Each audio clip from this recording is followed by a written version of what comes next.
If you want to be more efficient and effective while experiencing more inner peace, then working on the core of your issues instead of putting on a Band-Aid is vital. Welcome to LifePix University podcast. I'm your host, Esty Rapport, and here to help you improve your 28 cognitive functions, the 28 things that make up thinking. In each episode, we'll discuss a real-life challenge, why you might be struggling with it, and give you practical strategies so all areas of your life will improve. Why do you respond differently than other people? And how do you release the emotion in a healthy way? That's what's coming up next on LifePix University podcast, episode 384. But first, you've heard of IQ and EQ, but have you heard of RQ? Relational intelligence is just as important as emotional intelligence, yet for some reason, most people haven't heard about it. So I've teamed up with Dr. Tiffany Farag to put together a list of 11 ways for you to improve your relational intelligence. Grab your copy for free at lifepixuniversity.com/RQ. For today's real life challenge, imagine you've just walked in from a long day at work only to see your 4-year-old had dumped out every single one of his toys on the floor. You're about to scream at him when you remember.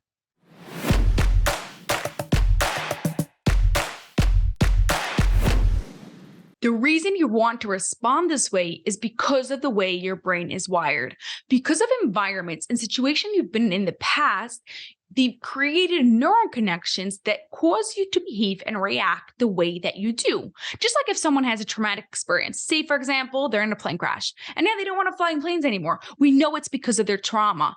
What it really means is that the way their brain processed the information got wired to be afraid and not like planes. Now, I know that's an extreme example, but we all have this in many areas of our life. The good news is that just because your brain is wired a certain way, it doesn't have to stay that way. Because of a concept called structural cognitive modifiability, which is kind of like when you have an old rundown building and you bring in workers to change the pipes, the flooring, redo the whole thing, that in the end, it looks completely different. We do the same thing with your brain. We actually change the pipes and the flooring and rewire the whole thing. So how do we rewire it? To make a change in the neural connections in your brain, a change that's going to actually stick on a neurological level, we need an outside force to get the brain to start thinking about going down a different path. Now, there are two aspects to it. We have the emotional part of processing the emotions that created the brain to think that way, right? So say, for example, in the plane crash, we have to process the emotions of the plane crash and everything that it affects. And then we also have the cognitive, the thinking parts to it, the thinking skills that were affected because of the emotion, because of the whole traumatic experience that a person has been through. Now, I'm using traumatic experience very loosely here. It could be a small trauma. It could be something even that you don't consider traumatic, but enough that it's an outside force that made a change in your brain. Now, if you want to make the best change possible, you want to work on both. Many times, it's best when you work on both of them at the same time, because when you work on the emotional, it opens a doorway for the thinking skills. And when you work on the thinking skills, it opens a doorway for the emotional. Which one do you have to work on first? That will depend on your situation and what you prefer. There's no right or wrong answer. So how do we get an outside force to help you process the emotion and improve those thinking skills? So an outside force, many times the process of the emotion is a therapist.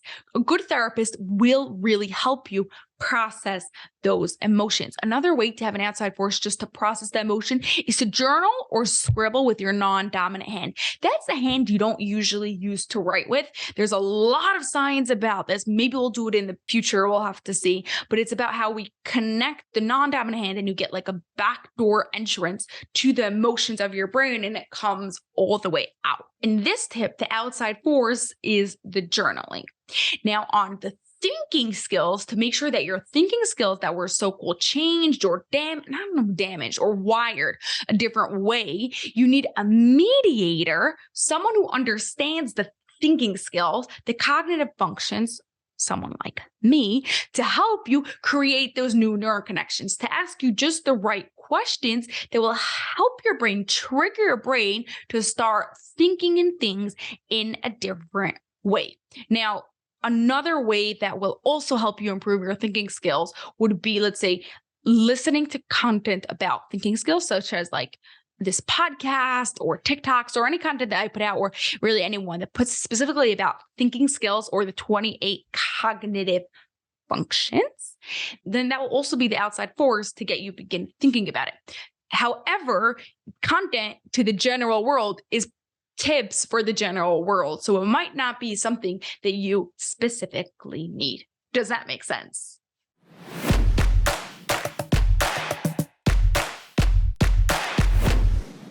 Today, we discussed the reason why you behave in certain ways is because different situations, different experiences, outside forces, remember, they also make sometimes not such good changes that have caused your brain to create certain neural connection.